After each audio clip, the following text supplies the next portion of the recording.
Bonjour à tous, aujourd'hui je vais vous parler de l'obligation de vérification des agents immobiliers. Alors ce n'est pas un problème, on va dire, particulièrement nouveau pour vous, néanmoins je vais insister sur un arrêt rendu par la Cour d'appel de Basse-Terre le 31 mars 2022.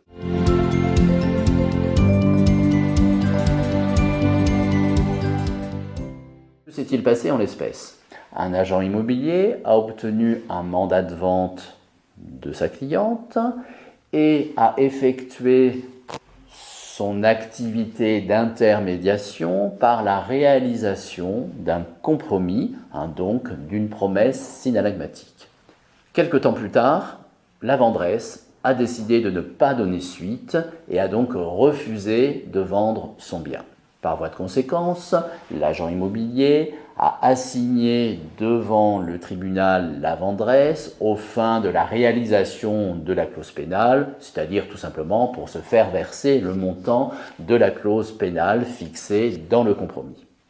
Alors, petit rappel pour mieux comprendre la suite de mes propos, la différence entre un compromis et une promesse unilatérale de vente. Le compromis est ni plus ni moins qu'une promesse synallagmatique, c'est-à-dire que le vendeur s'engage à l'égard de l'acquéreur et l'acquéreur s'engage à l'égard du vendeur, à la différence de la promesse unilatérale de vente, un acte au terme duquel le vendeur s'engage unilatéralement à vendre à l'acquéreur, ce qui n'exonère pas l'acquéreur de respecter les conditions suspensives qui seraient évoquées dans la promesse unilatérale de vente. Sur le plan juridique, différence énorme entre les deux. Le compromis, donc la promesse synallagmatique, est estimé comme une vente parfaite.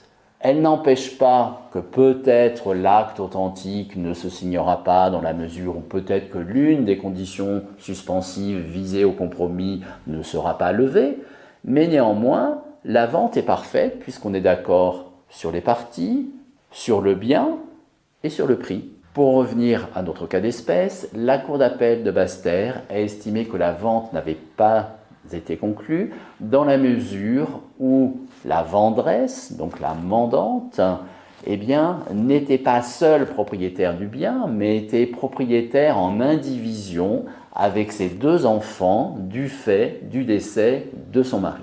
Et la Cour d'appel a donc estimé que l'agent immobilier aurait dû effectuer des investigations complémentaires.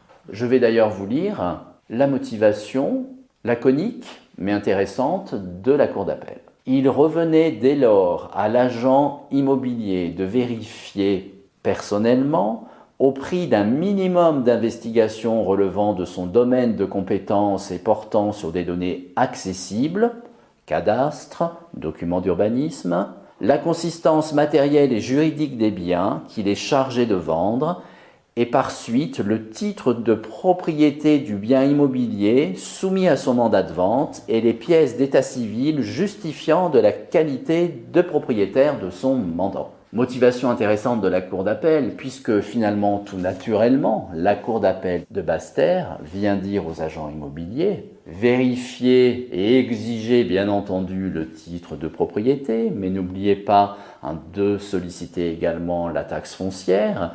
Et si ces éléments ne sont pas suffisants pour vous assurer de la réalité des vendeurs, de savoir si les personnes que vous avez à vous sont réellement les bons vendeurs, demandez éventuellement un extrait d'acte de naissance, un état hypothécaire, un extrait de matrice cadastrale, et si parfois vous n'arrivez pas à obtenir le titre de propriété, rien ne vous empêche de l'obtenir auprès des services de la publicité foncière. Et demandez, en revanche, dans tous les cas, bien entendu, un justificatif d'identité des personnes qui vous signent votre mandat.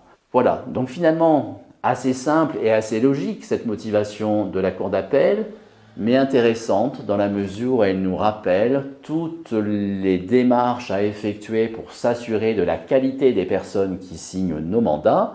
Je vous donne d'ailleurs un dernier exemple. Lorsque vous avez, admettons, un ménage qui vend un bien, vous devez vous assurer qu'ils n'ont pas fait, par exemple, une donation-partage à leurs enfants, auquel cas, ils ne seraient devenus que usufruitiers et les enfants nus propriétaires. Et donc, dans ce cas-là, il faudra la signature de l'ensemble, à savoir la signature des parents et la signature des enfants. Voilà.